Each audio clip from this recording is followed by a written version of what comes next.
자, 일단은 뭐 전체적으로 뭐 시장 자체 흐름을 놓고 보셔야 되겠죠. 근데 글로벌 시장의 흐름은 전혀 어떤 그 내용 없어요. 뭐 그 어떤 내용도 없어요. 일단 그 어쨌든 간에 현재 기준에서 이제 놓고 보시면 뭐 월봉으로 보시면은 뭐 가장 그 월봉이 제일 중요하겠죠. 다우지수 지금의 위치가 어떤 추이 추세가 무너져야 될 그런 위치도 아니고 S&P 500 지수 마찬가지, 나스닥 마찬가지. 거기에 이제 뭐 금리 얘기 자꾸 해야 되고 또 들여다봐야 되는데 1년에 8번 FOMC 회의가 있어요. 그럼 8번 모두 뭐 얘기를 할 거야? 지금까지 얘기가 뭐예요? FOMC 회의 열릴 때마다 금리 언제 내려요? 금리 올해 내릴 거야. 금리 6월 달에 내리겠지. 금리 2분기에 내릴 수 있어. 자기들끼리 얘기하고 있는 거야. 그러니까 연준이 말이 오락가락 하겠어요? 응? FOMC 연준이 말이 오락가락 하겠냐고. 그리고 파월 의장의 발언이 본인의 생각만을 가지고 말씀을 하시겠냐고.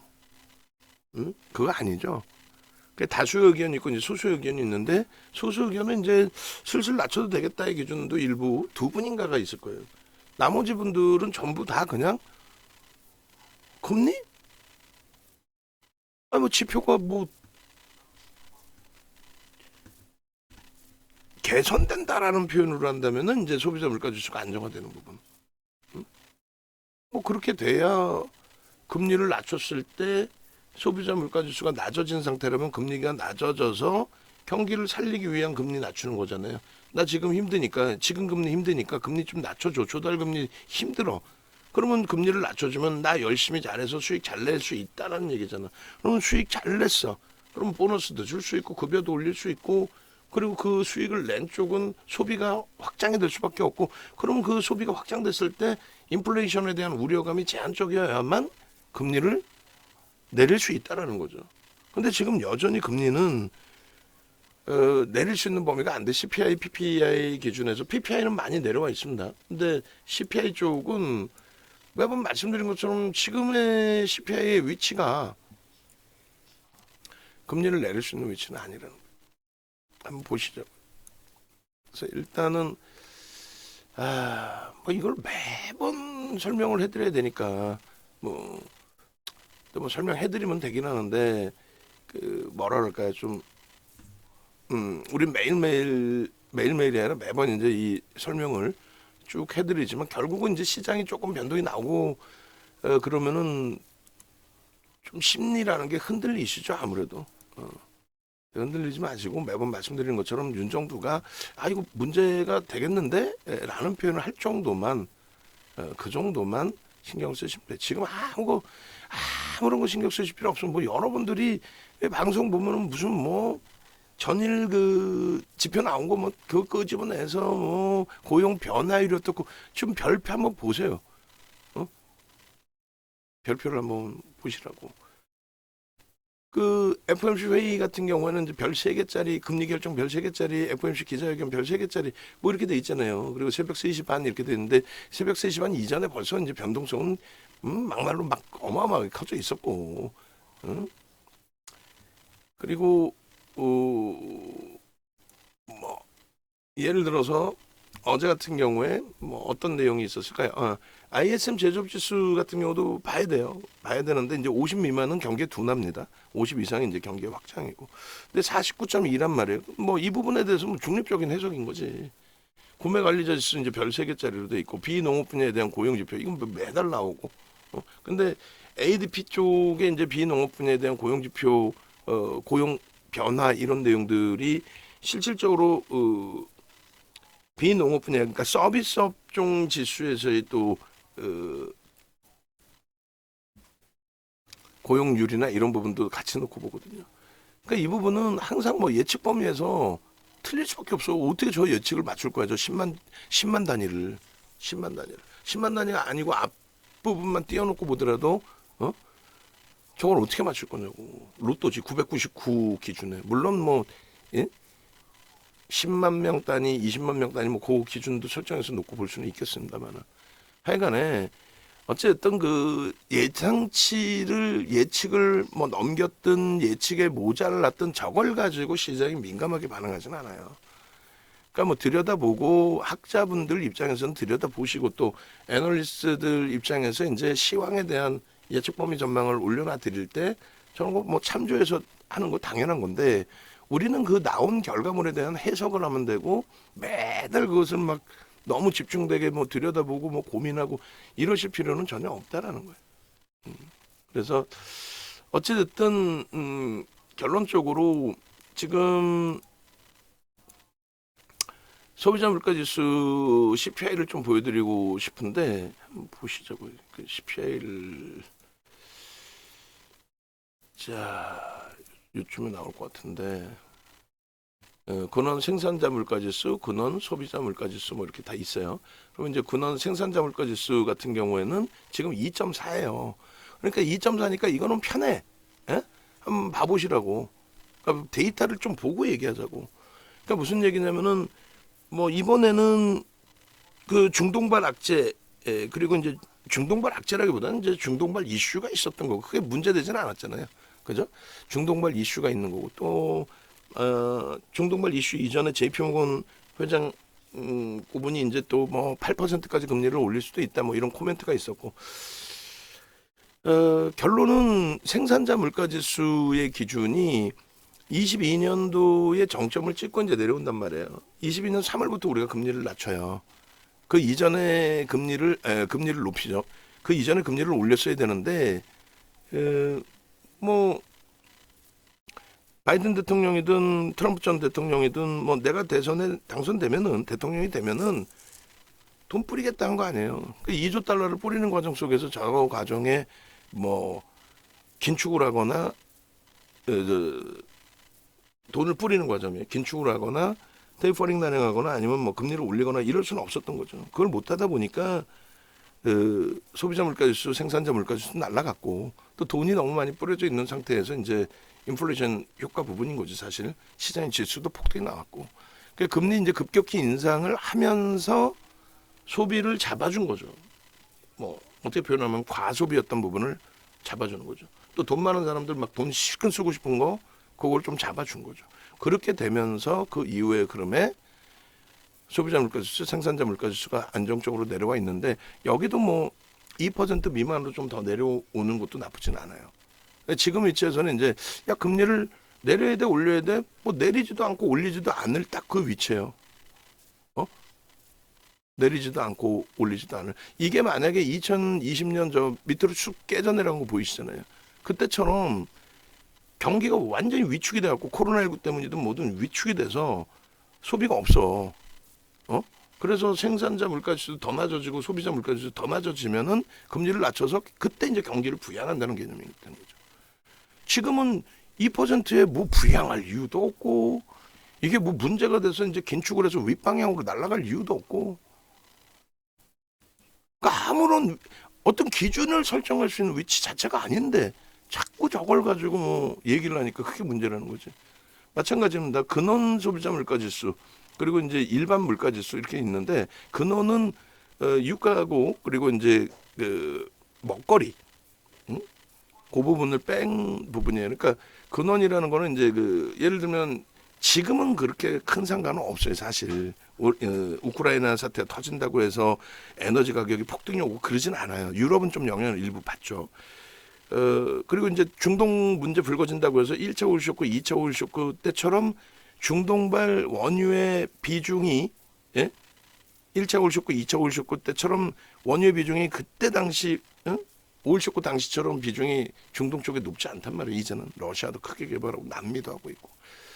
근데 결론은 이제 그 근원 소비자 물가지수나 근원 생산자 물가지수는 자율적인 흐름이 아니라 이제 인위적인 흐름에서 예전처럼 오일 쇼크 당시 때처럼 에너지 가격에 의해서 이제 좀 물가지수가 변하는 그 부분은 이제 좀 배제해서 놓고 보기 위한 근원, 소비자 물가지수, 생산자 물가지수가 있고 전체를 보는 그냥 소비자 물가지수, 생산자 물가지수가 별도로 있는 거니까.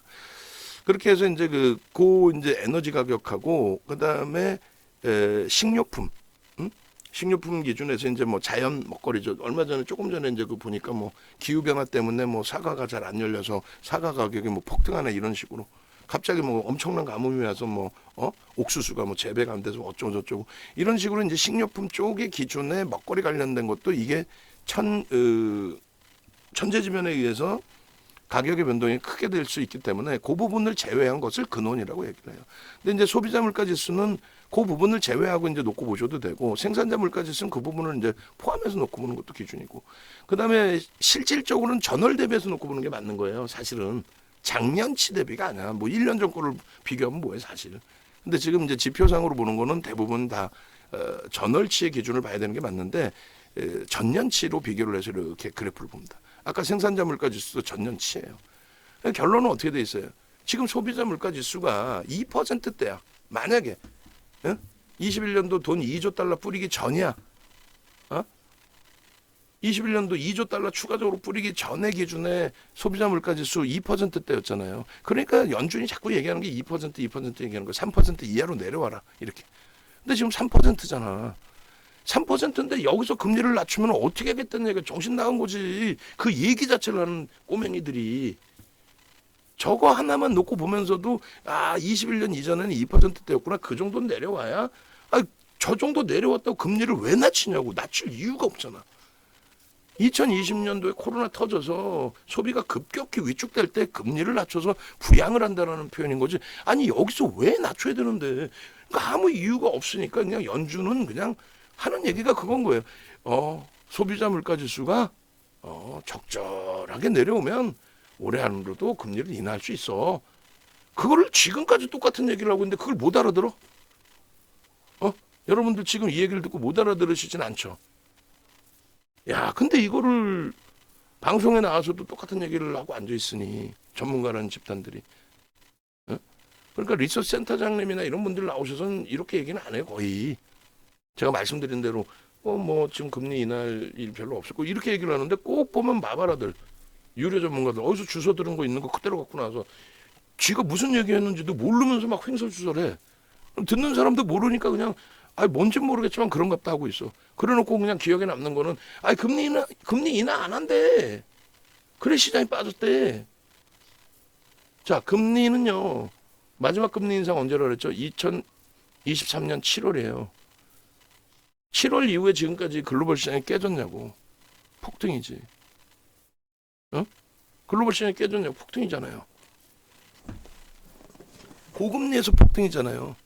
금리 때문에 못 갔냐고. 꼭 무슨 2차 전지 공매도처럼 에코프로 15배 올라왔는데 에코프로 15배 올라올 동안에 공매도가 원래 한 700억 정도였어요. 700억 정도 했는데 15배 올라오면 얼마?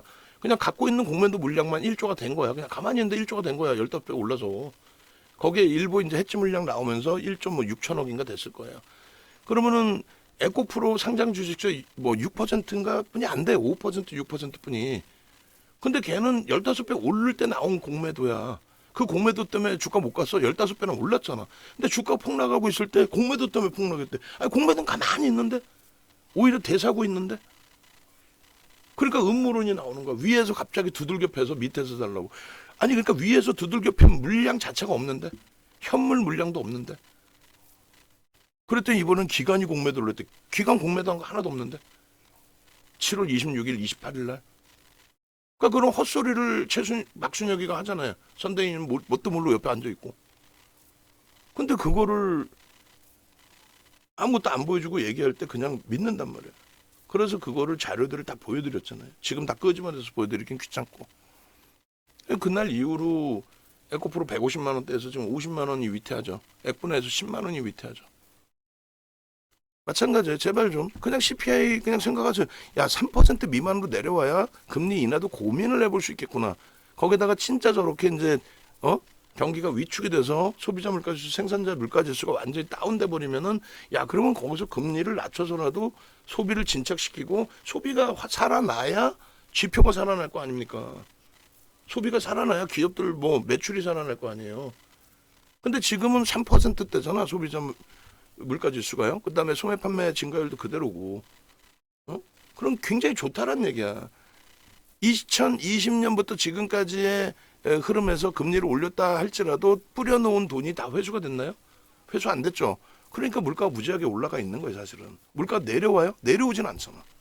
물가 상승률이 제한적인 거지 물가가 내려오진 않죠. 그죠? 물가 내려오진 않잖아. 물가 상승률이 제한적인 거지. 그러니까 금리의 내용은 하는 것도 없어. 그러면 이것도 뭐 뭔 소리인지 모르겠으면 딱 하나만 보면 돼요. 그래서 뭐 시장이 뭐 무너진 거 있어요? 기술주가 2023년 7월 이후에 그 고금리 때문에 무너진 거 있어요? 없죠. 금리는 22년 3월부터 올렸어요. 그렇게 해서 23년 7월까지 12번 올렸습니다. 그 몇 번 올린지도 모르고 나와서 뭐 금리, 어? 12번 올렸다고. 이때부터 이때까지. 이 왜 밀렸냐? 금리 인상하니까 밀린 거야? 아니라니까. 원래 여기서 인상을 했어야 되는데 여기서 인상을 안 했잖아요. 안 하면서 유동성이 넘쳐나니까 폭등이 나온 거지. 유동성 폭등. 그러다 이제 긴축을 하니까 위축이 돼서 내려간 거예요. 원래는 여기서부터 금리를 올렸다. 예를 들어서 21년부터 금리를 올렸다. 점진적으로. 그럼 주가 점진적으로 이런 폭락이 아니고 이런 각도도 아니고 여기서 이렇게 가는 거예요. 이렇게. 예? 이해되세요? 그냥 이렇게 가는 거야. 이렇게 원래. 이렇게 갈 거를 긴축을 안 하니까 유동성이 넘쳐서 빵. 그리고 차익 실현 빵. 거기 이제 차익 실현 나올 때 이제 뭐 투매도 일부 섞이는 거죠. 그리고 금리를 너무 가파르게 올려서 좀 경기가 가파르게 둔화되는 거 아니야? 뭐 이런 우려감. 근데 지표 보니까 너무너무 좋아. 그리고 그 다시 이만큼. 금리가 고금리여서 시장에 밀리는 게 없단 말이지. 예? 마찬가지입니다. 종목군의 기준에서 엊그저께 노근창 센터장님 나오셔갖고 이제 삼성전자 그 실적에 대해서 코멘트를 해주시는데 그런 얘기들이 있었어요. 뭐 환율에 대한 부분. 그 환율은 즐겨라. 금리에 대한 부분. 아니 금리 때문에 IT가 무너진 게 없는데 왜 자꾸 금리 얘기를 하느냐. 예전과 다르다. 응? 그리고 지금 보시면은 월봉 기준에 어떤 게 문제가 됐죠? 미국장에서 4월 말 기준에 누가 실적 발표했어요? SMCI가 실적 발표했죠. 얘네가 이제 SMCI가 맨 처음부터 볼까요?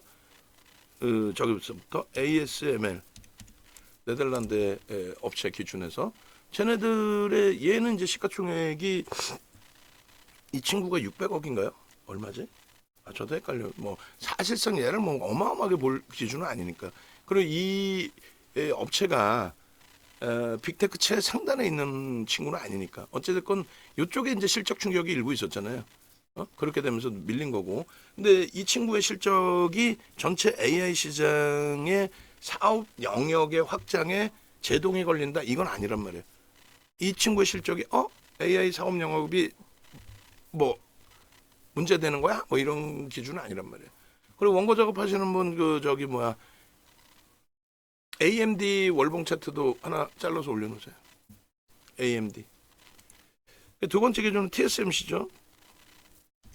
TSMC 같은 경우에도 마찬가지. 가이던스 자체를 낮췄잖아요. 올해.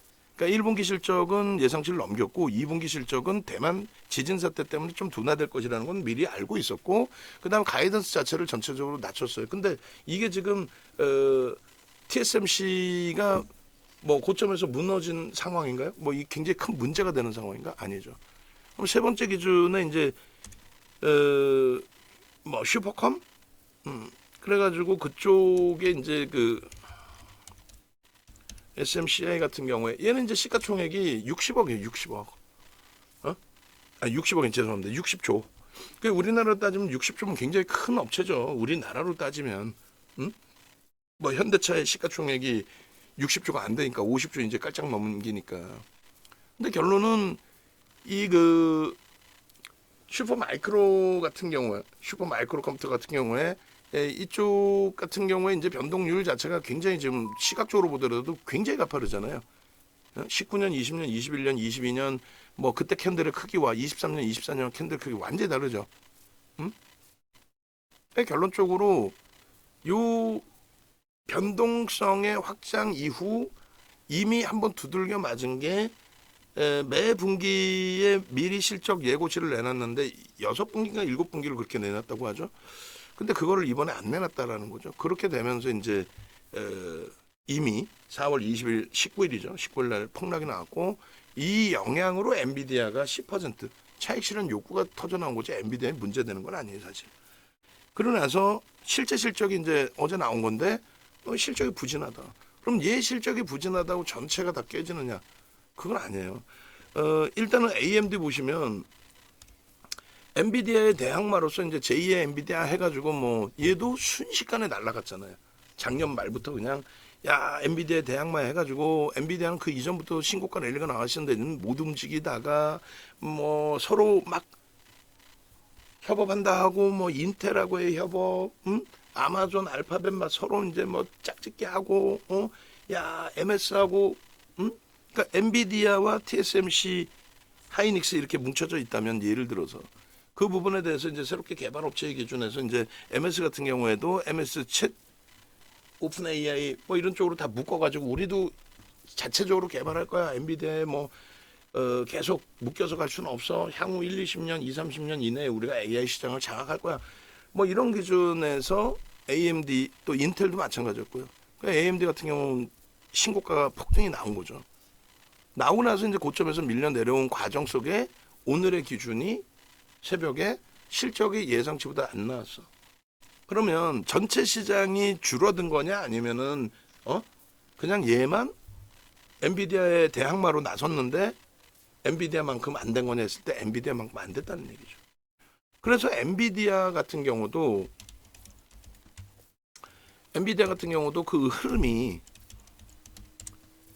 이렇게 보시면은 자 이게 이제 슈퍼 마이크로 컴퓨터 그 업체의 실적 예측치 발표를 안 해서 4월 19일 날 폭락 나오고 10% 폭락 나오고 그 이후에 갭을 다시 살려놓고 꼬리 달고 돌린 상태에 어제 흐름에서 다시 또 꼬리 달고 돌려놨죠. 저게 문제가 되냐고. 그러니까 FOMC까지 다 포함한 거야.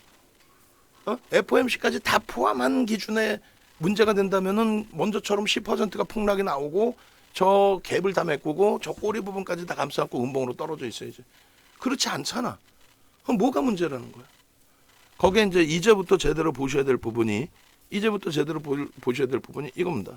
메타의 기준에 메타 플랫폼 같은 경우에 얘가 충격이었죠 또 한 번. 얘가 충격이었잖아. 근데 얘가 충격이었는데 어찌됐건 5월 거래 기준에서는 하방을 일단 어찌됐건 잡았죠. FOMC 회의까지 문제가 됐다면 얘도 마찬가지로 저점이 깨져 있어야지. 금리가 문제가 됐다면 저점이 깨지고 문제가 되지. 야 금리 인하 안 해? 금리 인하 안 하면 빅테크가 박살날 것처럼 얘기했잖아요. 야 금리 인하 안 해? 금리 인하 안 하면 연초에 올랐던 애들 다 죽는 거야. 있다고 말도 안 되는 기사도 나와 있고. 그게 무슨 소리야? 밑도 끝도 없는 얘기인데 그런갑다 하는 거 아니에요? 모르시는 분들은. 아니 금리 인하가 얘랑 뭔 상관이야? 금리가 지금 정점 금리가 고점에 있다라는 거는 그 고점에서도 지표가 이렇게 강하다는 거는 경기가 지금 위축돼 있지 않다라는 거예요. 응? 그 위축돼 있지 않은 부분이 전부 AI 기반으로 움직이는 쪽, 메타라든가. 그 다음엔요, 아마존이 지금 실적이 안 나왔죠? 나왔나? 죄송한데 저도 잘 모르겠어. 이번에 이제 신고가 내고 나서 저 눌림폭이 아마존이 문제가 돼요. 그러니까 지금 MS, 알파벳, 아마존, 메타가 서로가 지금 경쟁을 해서 AI 기반이죠. 메타도 실적이 나빴어 안 나빴어? 안 나빴어. 좋았어. 1분기 실적이. 근데 왜 깨졌어? AI 기반에 돈을 많이 쏟아 붓겠다. 그 내용 때문에 밀린 거잖아요. 그럼 그 내용 때문에 밀렸으면 엔비디아가 호재 아니야. 호재지. 그러니까 아까처럼 꼬리 달고 다 돌린 거고 아마존 같은 경우에 지금 변동성이 확장됐지 추세가 무너졌어요? 아니 금리 때문에 깨진 거야? 금리가 뭐 문제가 돼? 금리 인하 안 하면 얘네가 박살나? 말도 안 되는 소리들 아니에요. 거기에 알파벳 실적 나오고 어떻게 했어요? 야 역시 알파벳이구나. 알파벳이 시가총액 3위일 때 지금은 이제 4위로 밀려 있잖아요. 엔비디아에. 시가총액이 3위일 때 이 알파벳이 작년 10월 25일 날 실적이 발표가 나왔다 그랬어요. 작년 10월 25일 날 실적 발표 나오고 얼마 깨졌어요? 시가총액 3위일 때. 3위일 때 얘가 9.99% 깨졌다니까. 작년 10월 말 10월 25일 요날 그죠? 얼마 깨졌냐고 9.90까지 빼졌어. 그리고 나서 한 단계 더 미끄러지고 이게 글로벌 증시 전체가 다 바닥 찍을 때가 10월 말이에요. 그죠? 그러고 나서 지금까지 폭등이야. 시가총액 3위짜리가 10% 밀린 거 이번에 엔비디아 4월 19일뿐만 아니라 그 이전에 이미 10월 24일 날 이렇게 형성됐었다라는 거하고 메타 부분에서도 하루에 시가총액이 가장 많이 없어진 날이 종목 하나가 시가총액이 가장 많이 없어진 날이 이번에 엔비디아 10% 빠질 때 얼마 없어졌어요? 대략적으로 한 250조, 300조가 없어진 거야. 삼성전자 하나 날라간 거 거의. 근데 그거보다 더 크게 날라간 게 22년도 1월 달에 메타 폭락 나왔을 때 그때 20%대 폭락이 나왔을 거예요. 메타가 이때인가? 24%. 머리 좋죠? 2월 3일 24%. 27%까지 장중. 저게 역사상 한 종목에서 시가총액이 가장 많이 날라간 거 없어진 게 이때예요. 메타. 그게 1위. 응? 이때는 이제 22년도 3월부터 이제 금리 인상을 하는 시점이잖아. 원래는 강세를 떼야 되는데 차익 실현에 대한 욕구라 그랬죠. 전체 종목이. 응? 22년도에. 21년도에 오버슈팅 나왔던 부분에 그게 이제 좀 과하게 깨져 내려갔고 야 금리를 올려? 혹시라도 지표가 안 좋아지는 거 아니야? 뭐 우려감 여러 가지. 결론은요. 그 이상으로 다 올라와 있죠. 그 이상으로. 어쨌든 지금 알파벳의 경우 시가총액 이제 4위이고 엔비디아가 이제 3위로 올라와 있고 1위가 MS잖아요. AI 기반의 업체가 지금 한 종목이라도 문제되는 종목 있어요? 메타, 아마존 알파벳 그리고 MS사까지 단 한 종목이라도 AI 관련해서 문제되는 종목이 있습니까? 없죠. 없으니까 오늘 개상주부터 삼성전자 하이닉스 매수 사인을 드리는 거예요. 농담하는 게 아니라 없으니까 단 한 종목도 단 한 종목도 없잖아. 결론적으로 지금 AI 기반된 그 사업 그 기반으로 우리는 진행을 해서 가겠다라는 기업들 그 기업들의 흐름은 전혀 문제가 되지 않는다. 전혀. 시가총액 1위 마이크로소프트사의 지금 주가의 추이 흐름이 FOMC 회의 관련한 이후의 흐름에서 문제되는 게 있나요? 아 올해 금리 내린대요. 뭐 언제 내린다 그랬어? 응? 언제 내린다? 아니 파월 의장이 언제 내린다 그랬어? 올해에도 금리를 내릴 수는 있다. 전제 조건이 뭐다? 소비자 물가 지수가 안정화가 돼야 된다. 소비자 물가 지수가 안정화가 안 되는데 금리를 어떻게 내리냐는 거야. 인플레이션 어떻게 뭐 지금 내리면 인플레이션 또 올라갈 텐데 지금 내려도 뭐 기존의 흐름처럼 저렇게 가파르게 올라가진 않아요. 저거는 2조 달러를 뿌렸으니까 저렇게 올라가는 거고. 이해되세요? 이미 긴축은 해놨기 때문에 이번에 대선 끝나고 또 돈 뿌린다 또 하겠지. 내년에 돈 뿌린다고 대선 주자들 양진영에 딱 확정되고 난 다음에 바이든 대통령이나 트럼프 전 대통령 또 막 얘기하다가 대선 공약 중에 돈 뿌린다는 얘기 안 하겠어? 농담이 아니라 돈 뿌린다는 얘기 하겠죠. 돈을 뿌린다고 얘기를 할 건데 미리 금리를 낮춰놔? 미리 금리를 낮춰놨다가 막 돈을 뿌리는데 거기서 긴축을 해? 아니 정부는 돈을 뿌리는데 금융당국은 긴축을 한다고 금리를 올린다고 그래? 그게 말이 안 되는 거 아니에요. 긴축을 한다는 건 시중에 돈을 빨아들여서 유동성을 줄여버리겠다는 건데 돈을 뿌리는 과정에 어떻게 긴축을 하냐고. 그럼 지금 미리 금리를 낮춰놓고 대선 끝나고 돈 뿌린다 할 때 그때는 낮은 금리에 돈까지 뿌려져 갖고 인플레이션이 그냥 막 이번에 생산자 물가지수 12%가 아니라 18%, 20%까지 올라갈 때까지 손도 못 대고 있을 거야? 아니잖아. 그러니까 전혀 문제 없는 거에 신경 쓰지 말고 그럴 시간에 우리는 뭘 기준을 잡는다? 결국은 마이크로소프트사 지금 그 원고 작업하시는 분 미국장 차트 다 잘라놨어요? 잘라놨으면 낱장 파일로 해가지고 다 올려드리세요. VVIP방 유료방에 잘라놓고 원고의 목적으로 자르는 게 아니야. 자르시는 분도 그 왜 자르라고 그랬어? 본인들도 보고 배우라니까. 아무데나 줄쭉 찍어 놓지 말고 막말로 사람 없으면 안 자르면 돼. 안 갖고 나가면 되고. 방송에서 그걸 뭐 다 보여줄 수 있을 것 같아? 없는 일을 만들어서 주면 본인들도 공부하고 만들어 놓은 거 유료방에도 좀 올려드리고 그렇게 하라고 주는 거 아니야. 뭐 원고 때문에 그런 것 같아? 우리나라에 원고 방송 1시간 하면서 원고 만들려고 2명 3명 쓰는 사람이 어딨어. 미국장 만들어놨으면 나창 파일로 하고 다 올려드리세요. 전혀 문제 없죠. 전혀 문제 없어요. 지수도 전혀 문제 없죠. 거기다 우리나라 지수도 지금 전혀 문제가 없죠. 우리나라 지수 뭐 상대적으로 글로벌 시장 대비해서 강세로 전환돼 있지는 않지만, 아름아름 벌써 2,700이야. 지난주에 2,800 수준까지 다시 왔었어요. 이 엄청난 장애, 이 엄청난 흐름에 행복해서 그냥 입이 째져 있어야 될 그런 상황이란 말이지. 농담이 아니라. 그러면 이게 계속 그 진행이 될 거냐? 우리 그 예를 들면은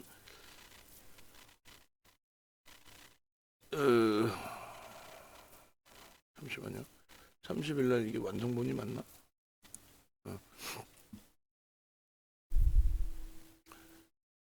자, 예를 들면은 요 이제 이격 발생돼 있는 이 부분이 해소가 될 거냐의 기준에 이제는 뭐라 그랬어요? 그 전에 이것도 잘 보셔야 돼. 이건 그냥 하나만 보시면 돼. 한 번만. 여기 보시면 검은 색깔이 니케이 지수고 초록 색깔이 프랑스고 캔들이 우리나라 지수 이렇게 돼 있잖아요. 빨간 색깔은 다우 지수입니다. 그러니까 다우 지수만 이제 미국만 돈이 더 월등히 뿌려져서 얘네만 변동률이 더 컸을 뿐이에요. 상승률이 얘네가 제일 가팔랐어. 근데 방향성은 똑같아. 코로나19 때 이제 꺾여 내려오는 그 방향성, 그 흐름, 또 돌려서 올라가는 그 방향성은 똑같아요. 그래서 우리나라가 지금 뭐 디커플링이라는 표현을 하는 사람들이 있는데 그것도 정신 나간 거지. 어떻게 디커플링입니까? 디커플링은 반대로 가는 걸 얘기하잖아요. 반대로 가지는 않아. 우리도 올라가고 있어요. 꺾일 때 조그만 꺾임도 다 연동이 돼서 다 똑같이 흘러가. 근데 이격만 발생돼 있다라는 거야. 이격만. 이격. 똑같이 비슷하게 흘러가야 되는데 거의 다 붙어서 갔죠. 선이.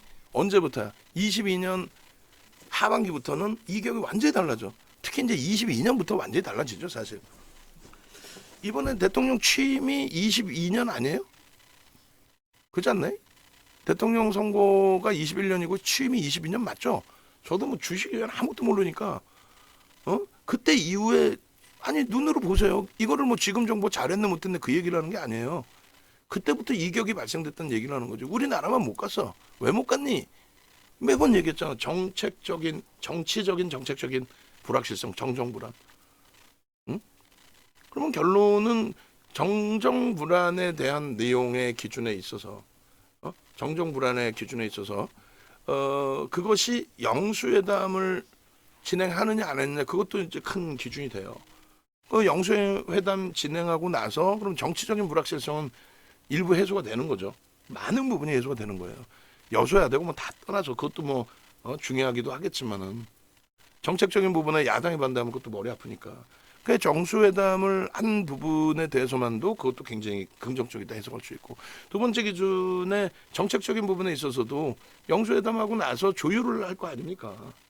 뭐 솔직히 얘기해서 뭐 민감한 내용들 저도 정치를 아예 모르고 주식분이 모른다고 했을 때에도 민감한 내용들 많잖아요. 뭐 어떤 뭐 특검 얘기가 있을 때 이 특검을 하면 뭐 속된 표현으로 이렇게 표현하면 안 되겠지만 야 이거 뭐 관심이 많이 가는데 뭐 이런 특검들이 있을 거 아니에요. 예를 들어서. 근데 그거를 영수회담 진행된 이후에 우리 국민들이 뭐 혹은 그냥 뭐 좀 가볍게 생각하는 것처럼 그냥 막 이렇게 표현하면 안 되지. 가볍게는 아니겠지만 그 특검이 다 진행이 될까? 저는 볼 땐 그렇지는 않을 것 같아요. 그러니까 조절을 할 거란 말이야. 여당 쪽에서는 우리가 이만큼 양보할 테니까 니네 이만큼 양보해라. 그러한 상생의 정치, 상생의 정책 이런 부분이 금융시장의 안정화는 가지고 올 수 있다는 거죠. 그게 어떤 이슈가 됐든 그건 난 모르겠고 정치적인 부분은 모르겠고 그래서 결론은 요 이격 줄이는 게 어찌 보면 어려울 수 있다 생각하시는데 전혀 아니에요. 요 이격 부분은 바로 따라붙을 수 있고 이 이격을 따라붙는 거에 대해서 왜 지수에 대해서 굉장히 윤정두가 강하게 말씀드리냐면은 다른 거 다 필요 없거든. 방금 보신 MS, 알파벳, 아마존, 메타 시가총액 1위, 4위, 그다음에 5위, 6위 그리고 엔비디아 시가총액 3위. 거기다 뭐 애플은 나쁘나? 애플도 안 나쁘고 굉장히 좋아요. 그러면 이 빅테크 6개, 테슬라까지 7개인데 걔는 뭐 아예 취급도 안 하는 거고 그런 애들은.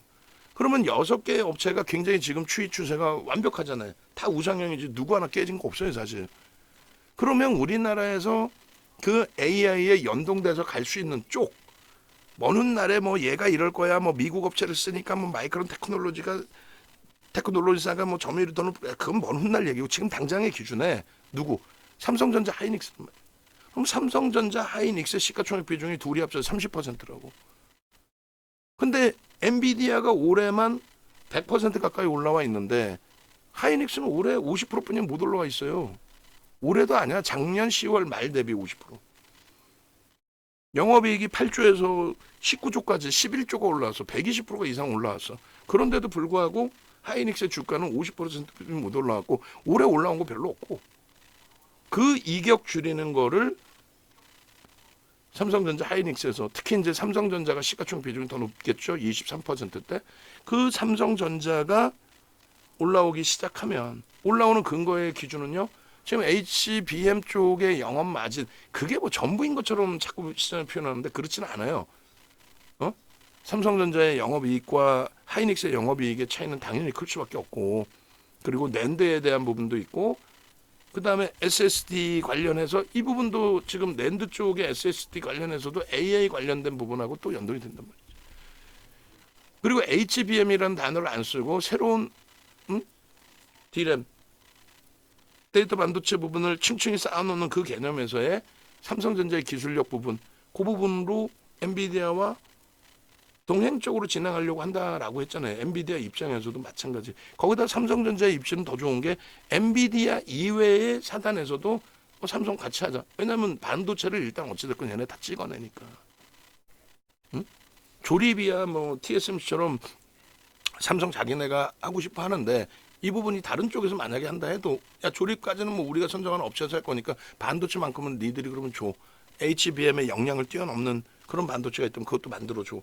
지금 HBM3 이 자체도 하이닉스를 지금 넘어서 버렸단 말이에요. 하이닉스를 넘어섰어요 지금. 하이닉스는 지금 출하를 못 하잖아.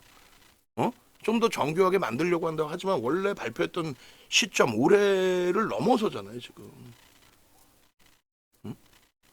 하여간에 결론은 삼성전자, 하이닉스 또 실적이 뒷받침되어 있는 현대차, 기아 요 네 종목 위주에서 또 시가총액 규모도 있고 이 네 종목 위주에서 조금만 움직여도 시장은 지수는 그냥 올라오는 거예요. 그냥 뭐 20% 만약에 삼성전자, 하이닉스 그리고 현대차, 기아가 20% 움직인다. 와 움직이나요 하는데 세 달 동안에 75% 올랐다고 얘기했잖아요.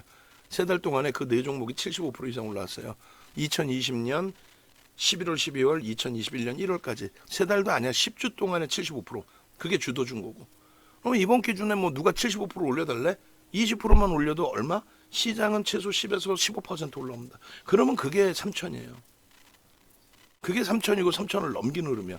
시장 지수 3천 따로 얘기하고 삼성전자 얘기 따로 하고 하이닉스 얘기 따로 하고 그래서 삼성전자 하이닉스 사야 된다 그러면은 악을 쓰고 걔네를 왜 사냐 헛소리하고 이상한 종목 얘기하고 앉아있고 그걸 또 귀가 쏠깃해서 들으시고 그러면 안 되고 결론은 시장부터 다시 말씀드린 겁니다. 그 전에 다 말씀드린 내용이에요. 예? ASML 그리고 TSMC 그리고 SMCI 그리고 여기가 원래 이제 뭐 다른 SMCI나 들어가셨어야 되는데 이 MS 월봉 차트 이거 빼야 돼. 예? 이거 하나 원고 작업 잘못해 놓는 게 얼마나 큰 파장이 있는지 알아요? 우리가 대도 않는 업체가 돼버리잖아. 요거 이제 오늘 제가 까먹더라도 이거 빼버리세요. 이게 MS가 아니라고 그때 말씀드렸죠. 그러니까 MS 이때 말고 다른 때 이제 가지고 나간 MS가 있을 거예요. 차트가. 그걸 여기다 좀 찾아서 넣어주세요. 그리고 여기다 안 넣어도 되는데 하여간에 뭐 요 기준이 여기다가 이제 뭐 알파벳이 이렇게 하나 더 있으니까 여기서 뭐 설명을 해도 되겠죠. 여기다 MS 넣고 여기다가 뭐 나머지 알파벳, 아마존, 메타까지 다 보여드리는 차트 이게. 그리고 뭐 하여간 이 줄 다 빼라고 얘기를 했고 제대로 다 전달했죠. 그냥 줄을 빼는 게 중요한 게 아니야. 마이크 켜놓고 이런 얘기 하지 맙시다. 글로벌 시가총액 1위부터 이제 10위까지인데 요 기준에서 미국 시장에 10위 안 해도 테슬라는 없어요. 지금에 와서 뭐 테슬라 이외에 뭐 2차 전지 업체들은 뭐 이제는 테슬라의 의존도가 낮고 다른 업체를 봐야 된다. 그 개념 자체가 아니라 그랬잖아. 그냥 2020년도에 바이든 대통령의 정책이 그냥 전기차 이 한 방의 정책주로서 부각이 됐고 그 영향에 배터리 3사의 실적이 상상을 초월하게 개선이 됐고 그 개선된 정도가 어느 정도냐면은 92년부터 배터리 사업을 시작한 LG 화학의 기준의 그 사업부 LG 엔솔이 역대적으로 처음으로 사상 처음으로 92년부터 배터리 사업을 했는데 역대 사상 처음으로 2020년도에 연간 단위 영업이익 흑자가 나온 거예요. 그래서 물적 분할이 가능한 거예요. 가능했던 겁니다. 적자인 업체를 어떻게 물적 분할을 해? 그 덩치 큰 애를 특례 상장 뭐 이런 개념도 아니고 IPO 자체가 흥행에 실패할 수밖에 없잖아요. 그 정도의 엄청난 정책적인 부분이라서 그 당시 기준에 배터리 3사의 주가가 그냥 뭐 2차 전지 무슨 금양 같은 애들 700억짜리 12조로 땡겨놓는 과정에 단 한 개도 지금 2차 전지 관련된 제품 생산 자체를 못하고 있죠. 지금도 뭐 공장을 만드네 마네 헛소리 이상한 소리하고 앉아있는 거고. 그러니까 정상적인 배터리 3사의 기준에서의 흐름이었단 말이에요. 그래서 지금 그게 완전히 다 무너져 있는 거지 사실상. 그래서 뭐 그때 당시에 종목 하나 업체 하나에 시가총액 1조 달러 수준 올라온 테슬라 정도 감을 가지고 이야기를 하면 큰일 난다 그랬어요. 그게 아니라 지금의 기준은 이 마이크로 소프트사 자체도 올해 1월 11일 날 애플의 시가총액을 넘긴 거예요. 2년 2개월 만에. 이 마이크로소프트사가 작년 재작년에 2조 달러가 안 됐어요. 근데 지금 3조 달러야. 2조 달러 택도 없었지. 그게 3조 달러란 얘기예요. 이해되세요? 사우디 아람코가 2조 달러 전후에서 움직였어요. 애플하고 둘이서. 그게 시가총액 1위, 2위를 왔다 갔다 했어요. 대부분 이제 애플이 1위였죠. 2,400조 뭐 이렇게 하면서 2조 4천억, 2조 4천억 달러 이렇게 하면서 그게 작년 재작년. 얘는 작년 1월 달에 순위에도 없던 애, 엔비디아는. 그게 지금 2조 달러예요. 근데 이게 그렇게 뭐 막말로 무식할 정도의 랠리가 나올 만큼의 거품이냐라고 했을 때 프리미엄이 있긴 하지만은 오히려 작년보다 프리미엄이 작아요. 엔비디아. 무슨 말이냐면 PER, PBR이 실적이 이 정도로 개선되다 보니까 급격히 낮아져요. 응? 5월 22일 날 이제 1분기 실적 발표하는데 아직 1분기 전이니까 하나, 둘, 셋, 네 개. 뭐 그래 1년이라고 치자. 1년이라고 칩시다. 그랬을 때 실적 기준이 어떻게 돼 있어요? 1달러 90센트에서 5달러 16센트까지. 그러니까 주가가 올라온 거예요. 그럼 주가가 4배 올라왔냐? 그건 아니에요. 이때가 우리 돈으로 얼마? 1,000조. 응? 1,000조였단 말이에요. 그러니까 대략적으로 저 당시에 7천억 달러인가? 1조 달러가 안 됐어요. 1조 달러가 안 됐어. 저 당시에 5월 24일 날. 7천억 달러인가 뭐. 얼마였더라? 7천억 달러인가? 뭐 그렇게 했을 거예요. 1,000조면 얼마여야 돼? 1,000조 나누기 1,300원 해줄까요? 그 정도 했었단 말이야. 그 정도. 그게 한 방에 치고 올라온 거지. 응? 1,000조 나누기 1,300원만 해줄까요? 그럼 7,700억 달러, 8천억 달러 뭐 이렇게. 그게 지금 2조 4천억 달러까지 올랐었나요? 200% 올랐다고 칩시다. 8천억 달러에서. 실적은요. 주당 1달러에서 5달러까지 올라온 거예요. 그 상상을 초월하는 시장이 형성이 된 거예요. 그냥 주가만 올라오고 뭐 MS가 뭐 시가총액 1위 올라오고 3조 달러는 그게 중요한 게 아니라 그에 맞는 실적이 지금 형성이 되고 있다는. 그래서 얘네들은 그냥 테슬라의 뭐 전기차 또 2차 전지 이런 흐름이 아니라는 거예요. 산업 자체가 완전히 바뀌어져 있는 거고 얘네가 무너지려면은 딱 하나예요. 금리 인하하는 날부터 무너집니다.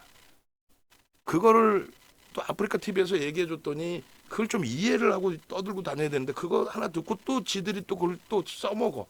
내용도 모르면서 어떤 식으로 써먹어요? 금리 인하 첫 번째 잘 보셔야 됩니다. 첫 번째를 잘 보는 게 아니라 금리 인하 하는 순간부터 끝난다고 생각을 하시다니까. 금리는 한 번 올리면 계속 올리고 내리면 계속 내리는 거예요. 근데 뭐 한 번 내리고 다시 올릴까 봐? 한 번 내리고 뭐 한 6개월 안 내리고 다시 또 내릴까 봐? 그러지 않아. 한 번 내리면 그 다음 또 내리고 또 내려요. 왜 한 번 내렸다고 경기가 살아나 주지를 못하기 때문에 추가 부양을 해야 될 정도가 된단 말이에요. 첫 번째 내릴 때가 벌써 이미 부양을 안 하면 안 될 정도 상황이 돼 있기 때문에 어? 소비자 물가지수는 더 낮아지고 돈은 많이 풀려 있는데도 더 낮아지고 낮아졌다는 거는 생산자 물가지수 낮아졌다는 그런 이유는 경기 지표가 안 좋으니까 돈을 안 쓴다는 얘기잖아요. 그래서 부양을 한다는 얘기잖아. 그럼 한 번 부양했다고 확 돌아설까? 다시 금리를 확 올려? 끝나는 거라니까. 그게 심사숙고해서 딱 내리는 순간 그건 끝. 그러면 그때가 얘네들은 정점이에요. 업황이. 어? 그러면 말도 안 되게 무슨 뭐 시장이 조정받고 외국기관이 팔고 나갈 때에는 삼성전자 하이닉스가 제일 먼저 빠집니다. 그건 유치원생도 아는 내용이야. 뭐를 헛소리라는 거를. 시장이 빠질 때 어떻게 삼성전자 하이닉스가 먼저 빠집니까? 걔네들은 안 빠져. 환매가 나와야 빠지지. 외국계 기관 투자자, 국내 기관 투자자의 돈이 다 간접 투자 상품에서 들어온 돈이 대부분인 거지. 위탁해서 매매해 주세요 한 거 아니에요. 그 돈이 빠져나가야 빠져나가죠. 그러니까 거품이 많이 형성돼 있던 종목 위주에서 먼저 빠집니다. 예를 들면 2차 전지에서도 우리가 7월 말에 에코프로 그룹주, 포스코 그룹주 다 정리할 때 기준에 걔네가 먼저 빠져요? 아니면은 나머지 무슨 뭐 예를 들어서 2002년도 하반기로 따지면 세비캠, 성일하이텍 이런 게 먼저 빠져. 그런 게 먼저 빠진다니까. 시가총액 규모가 올라온 애들이 먼저 빠지는 게 아니라 그 옆에 하다못해 지금의 기준도 이게 정점이네 아니네 설레발들 친다잖아요. 지금 기준에 그러면 삼성전자 하이닉스가 먼저 빠졌어. 아니면은 우리도 갖고 있었던 뭐 대덕전자, 동진세미캠, 이수페타시스 또 뭐 주성 엔지니어링, 뭐 HPSP 누가 먼저 빠져? 당연히 소부장 쪽이 먼저 빠져요. 그걸 기본의 기초인 거를 몰라서 방송 나와서 무슨 외국 기관이 가장 먼저 파는 게 왜 삼성전자 하이닉스인데 그걸 지금 사라 그런다고 정신 나간 거 아니야. 가장 먼저 사고 가장 중요시 들여다보고 있는 거고 그들은 안 빠져요. 가장 마지막에 빠집니다. 모든 주도주가 그래요. 모든 주도주가 삼성전자 하이닉스를 떠나서. 그럼 완전히 답이 나오죠. 지금 시장에서 명확하게 뭐 지금도 뭐 2차 전지 테슬라냐 뭐 AI냐 정신 나가는 비교 대상 자체가 되질 않아요. 시가총액의 규모나 산업 자체의 규모나 비교 대상 자체가 되지 않습니다. 예? 테마의 개념으로 생각하시면 안 돼 이거는. 그래서 금리 내리는 첫 번째 금리 내리는 시점까지 저는 올해 절대 내릴 수 없다고 봐요. 그거를 연준에서 항상 강조해왔고 올해 어떻게 소비자 물가지수가 3% 미만으로 내려오겠습니까? 지금 3% 후반인데 중반 후반인데 어떻게 3% 미만으로 내려오? 지금 이 경기에 경기가 크게 훼손되지 않는 한 어떻게 소비자 물가지수가 내려오냐고. 돈이 이만나 풀려 있고 아무리 금리를 올리고 긴축을 해도 기존에 깔아놓은 돈이 형성돼 있잖아요. 일단 아무리 회수했어도 그러니까 물가가 안 내려오지. 우리 동네 짬뽕값을 뭐 이벤트 하니까 좀 낮출 수는 있죠. 가정의 달이니까 짬뽕 가격이 내려옵니까? 농담이 아니라 안 내려온다니까. 안 내려온다는 거 아시잖아요, 여러분들도. 달걀 가격이 계란 가격이 내려올까요? 안 내려올 거 아닙니까? 그게 내려올 정도가 되려면 소비자 물가지수가 내려올 정도가 되려면 경기가 완전히 진짜 둔화돼야 된다. 그 고민을 그 기준을 잘 해석해서 보셔야 된다. 그 말씀 드리는 거예요. 지금 오늘자 기준에서 포트폴리오의 구성 부분은 이렇게 돼 있어요. 그 작년 10월 말 저점 대비해서의 기준 시장 17.81 절대 나쁘지 않아요. 45.6입니다. 우리는. 그리고 마찬가지로 7.47, 26.21 이게 이제 1월 말 종가 기준. 그다음에 이제 4월 달 기준에 시장이 2.29 마이너스에 우리는 1.48인데 저는 이 정도면 잘 방어했다고 생각해요. 그리고 여기에 이제 없는 종목군들이 뭐 5월 포트에 넣는 이제 하나 에어로스페이스라든가 지금 이틀 하여간에 조정이 조금 불편한 현대일렉트릭, LS일렉트릭 뭐 이 정도 종목군들의 수익 범위가 다 빠져 있는 거잖아요. 이 수익에는 뭐 어찌 됐든 결론적으로 5월달 포트의 시장은 오늘 0.31을 마감했는데 계좌 손익은 0.21이에요. 0.21이고 KB금융이 좀 많이 미끄러지긴 했지만 우린 비중을 이렇게 이제 형성해서 가져가고 있다. 속단 표현으로 이제 아까도 계속 강조드렸던 혹시라도 이제 제가 영상을 올려드려서 그 보시는 분들이 착각이라고 하면 안 되고 뭐라 그래야 돼? 오판하실 수도 있으니까 절대 아니에요. 그 친구가 미워서가 아니라 그 친구 때문에 우리 고객분들이 다치시면 안 되니까 강력하게 말씀드리는 거예요. 삼성전자, 하이닉스, 현대차를 정리해서 살 수 있는 종목 군이나 업종 군을 한번 얘기해 보세요. 방산, 조선, 걔네 실적은 지금 AI 그다음에 현재 현대차 가지고 있는 실적 따라올 수가 없어요. 따라올 수가 없어요. 걔네들은 지금 저평가가 아니잖아. 조선, 방산, 얘는 저평가가 아니잖아. 삼성전자, 하이닉스, 현대차는 저평가입니다. 거기에 수급, 얘네들을 따라올 수가 없어요. 금액 기준이 아니고 퍼센테이지 기준에, 퍼센테이지 기준에 상상을 초월해요. 현대차의 지금 매수가 외국인들 기관이 작년부터 해가지고 올해까지, 작년 1월 2일부터 올해까지 12% 가까이 현대차 매수했어요. 현대차를. 올해만 6% 매수했어요. 현대차를 쌍끌이로. 유통 물량이 지금 현재 기준에 82%가 대주주와 외국인입니다. 유통 물량이 별로 없는 종목을 그렇게 매수를 했다라는 거. 그러니까 그게 대단하다라는 표현을 하는 거예요. 그냥 뭐 시가총액이 큰데 뭐 외국 기관이 많이 샀어요. 이 개념이 아니라니까요. 그리고 또 삼성전자 작년부터 올해까지 얼마 매수했어요? 삼성전자 5.7% 매수했어요. 외국인이. 기관 1% 팔았어요. 그걸 무슨 상속세 내려고 팔았어? 아유 진짜 참. 그렇게 해서 삼성전자 5.7%입니다. 삼성전자 외국인과 대주주 지분이 89%예요.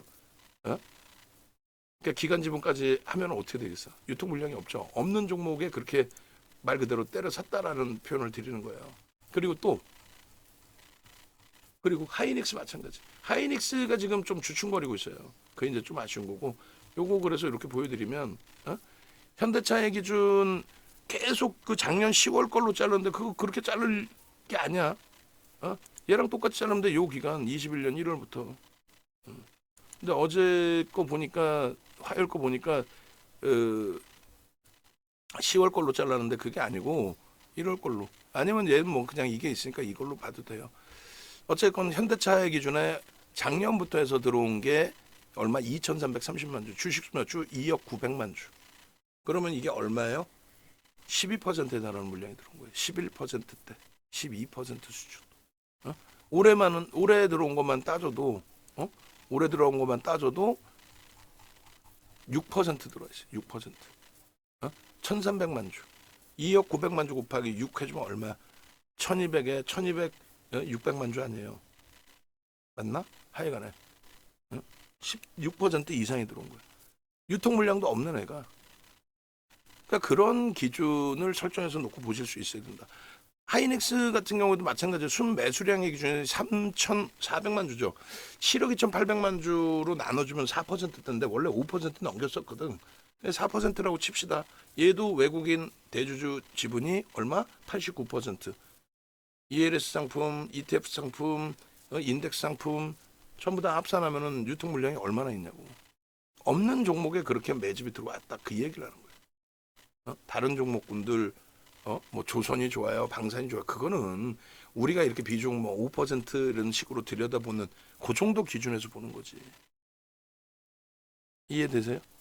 지금 시장을 지금의 인류를 누가 끌고 가고 있는지를 보셔. 우리가 AI를 가지고 있어서가 아니라. 그리고 우리가 뭐 어제 오늘 AI 해요? 작년부터 하이닉스 주력의 비중 45%인데 작년부터 그 결실 때문에 수익이 나고 있는 거고. 그리고 이제 메타방 기준이 지금 오늘 동네 창피한 게 문제가 아니죠. 이좋은 장에, 이좋은 장에 지금 뭐 2월 그 3월 포트가 없구나. 뭐 어쩔 수 없이. 결론적으로 4월 16일부터 해서 4월 포트로 보면 되는구나. 3월 말 종가 대비 물론 이제 4월 16일부터 운영을 했지만 4월 16일부터는 아마 소폭 그 플러스일 거예요. 2,650일 거예요. 아마 4월 16일 15일 종가가. 근데 지금 오늘 어쨌든 뭐 시장 지수는 2,683인가요? 그럼 30포인트니까 뭐 한 1% 정도 시장 강세잖아요. 근데 우리는 계좌 수익률이 지금 손실이에요. 손실. 1.7%가 손실입니다. 1.7. 98.3이거든 지금. 1.7%가 손실인데 좀 안타까운 거죠. 근데 이제 HD 현대일렉트릭에 대한 부분에 대해서 긍정적으로 해석을 하고 있기 때문에 그 부분은 뭐 긍정적으로 말씀을 드립니다. 그래서 우리가 이제 목표했던 부분이 한 달 수익률이 20%잖아요. 매매 따라하기 방에. 20%는 충분하리라 봐요. 지금이 5월 첫 거래일이고 5월 15일까지가 이제 뭐 한 달 정도가 되는데 내일부터 해서 그럼 8거래일이 남아 있거든요.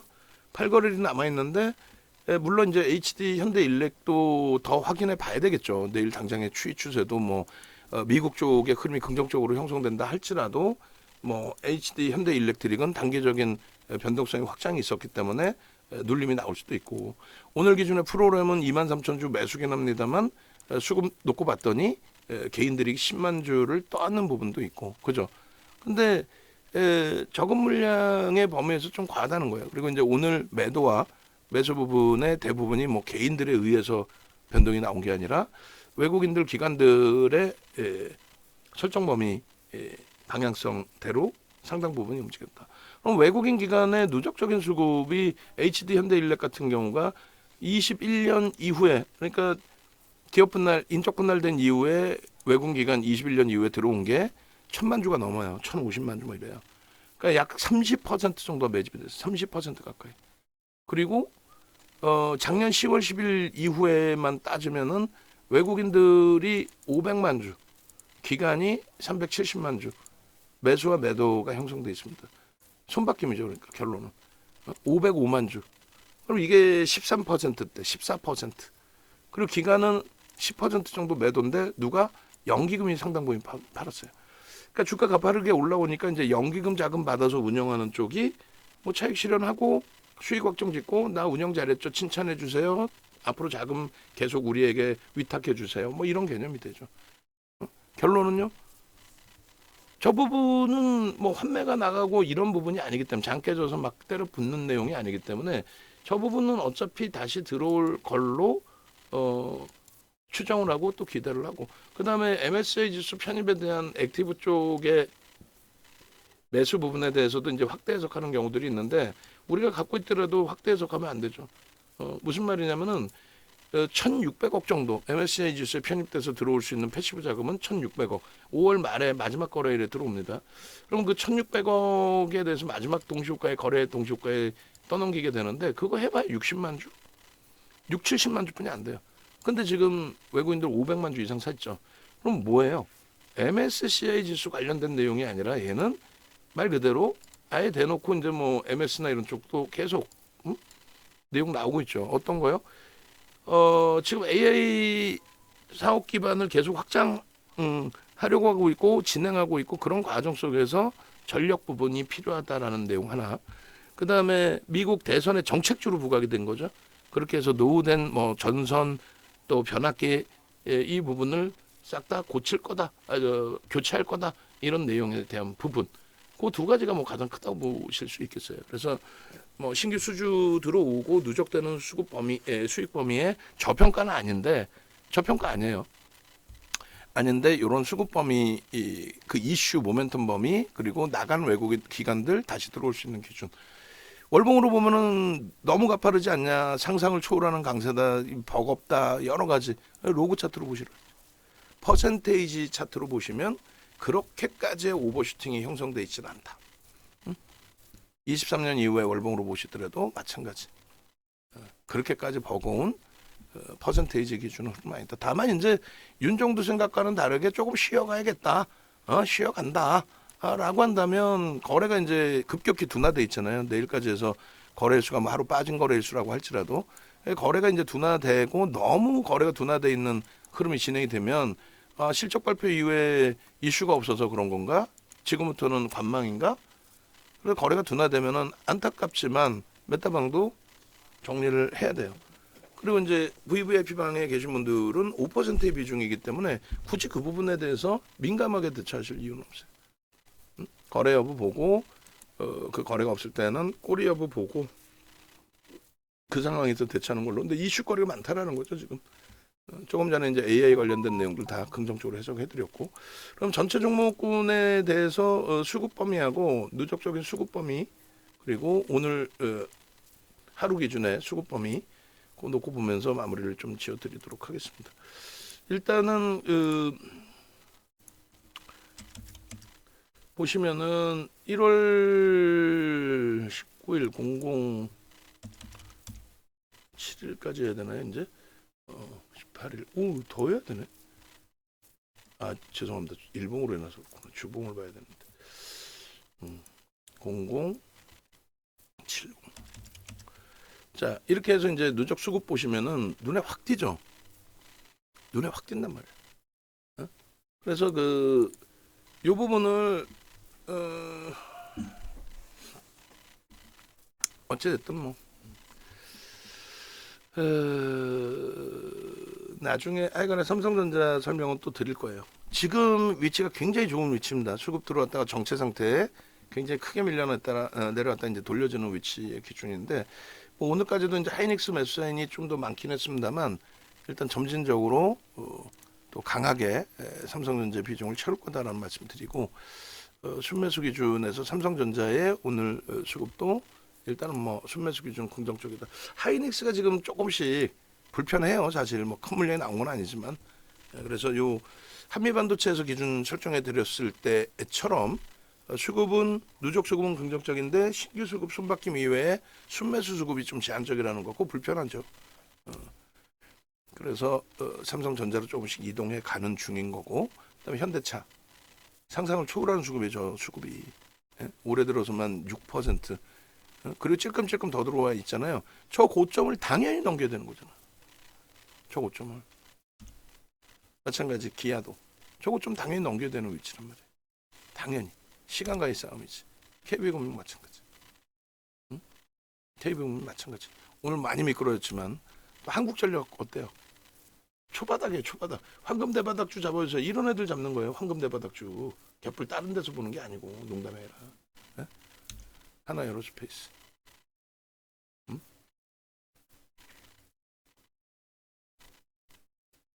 지금 수급 들어오면서의 흐름이라서 얘도 이제 바닥인식 잡고 바로 뭐 신고가가 아니더라도, 그다음에 HD 현대일렉트릭 얘도 이제 거래 대금 볼 겁니다.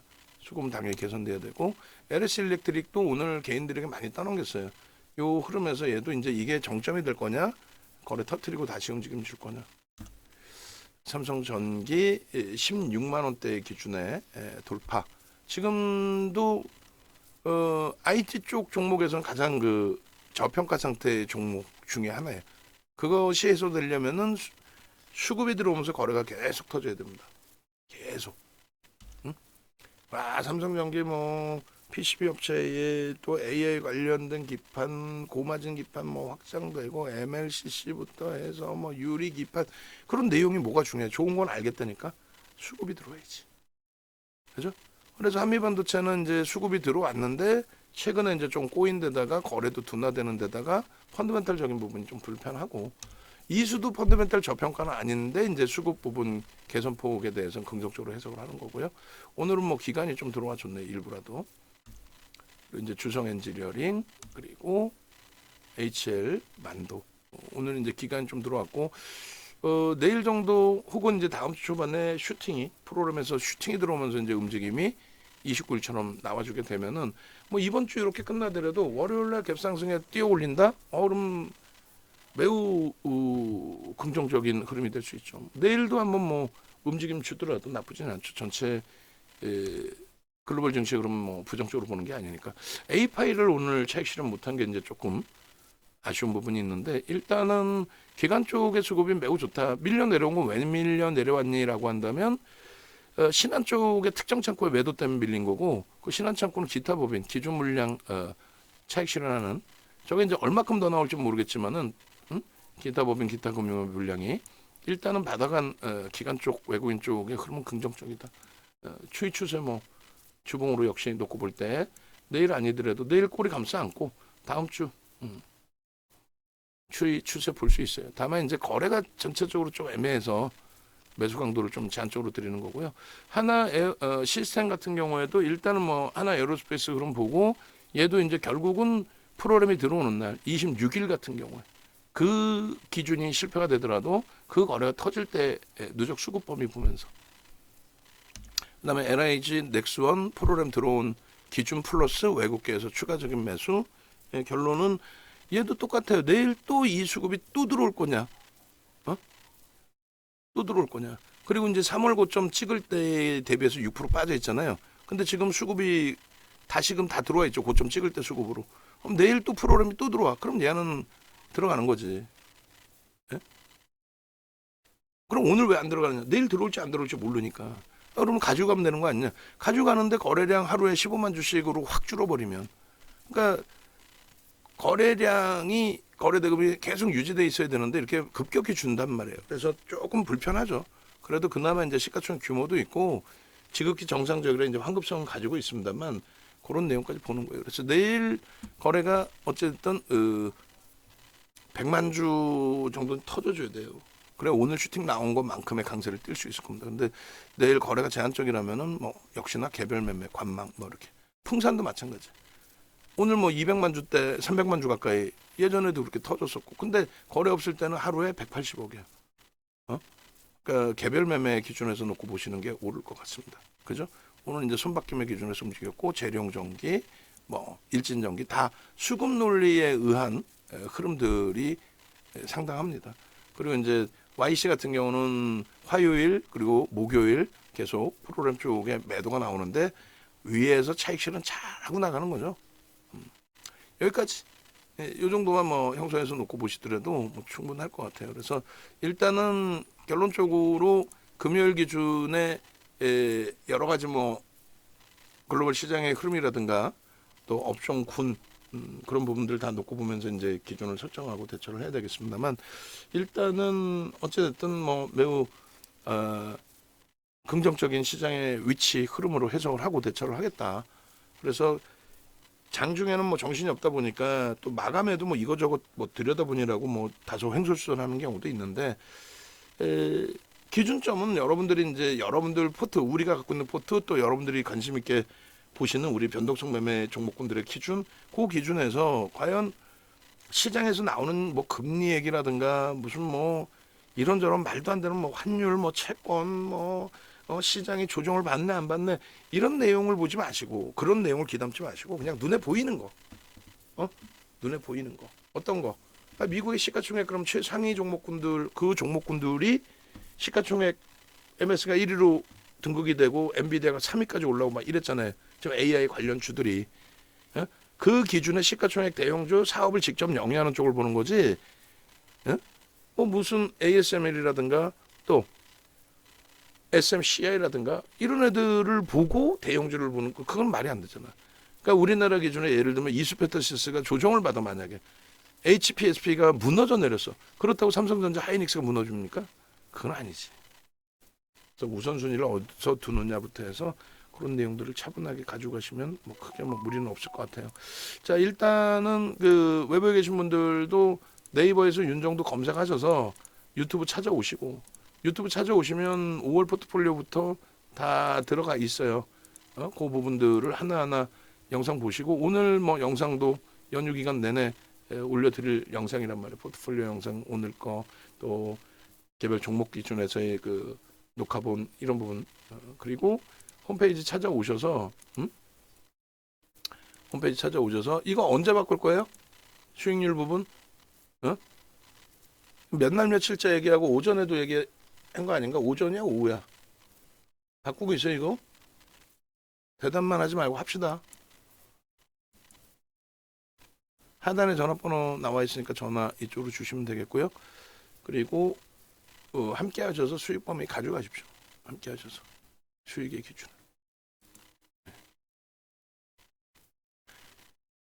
2월 포트가 28%가 최대치라고?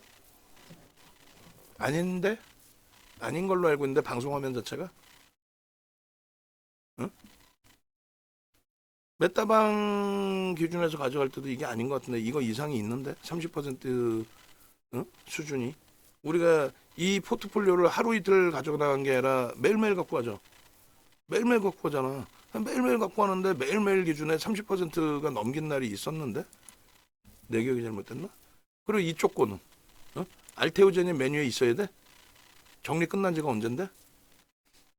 이거 원래는 매일매일 바꿨었죠. 근데 매일매일 불편할 수 있으니 조금 텀 두고 바꿔도 됩니다라고 얘기해 줬잖아. 이 시간 걸리는 일도 아니고.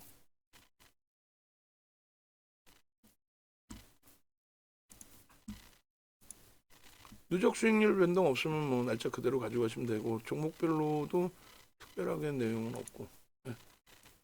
신규 종목에 뭐 예를 들면 풍산이나 이런 거, 풍산 같은 경우에 지금 4월 초에 검색기에 뜬 걸로 내가 기억을 하는데, 하여간에 뭐 그런 쪽도 한번 봅시다.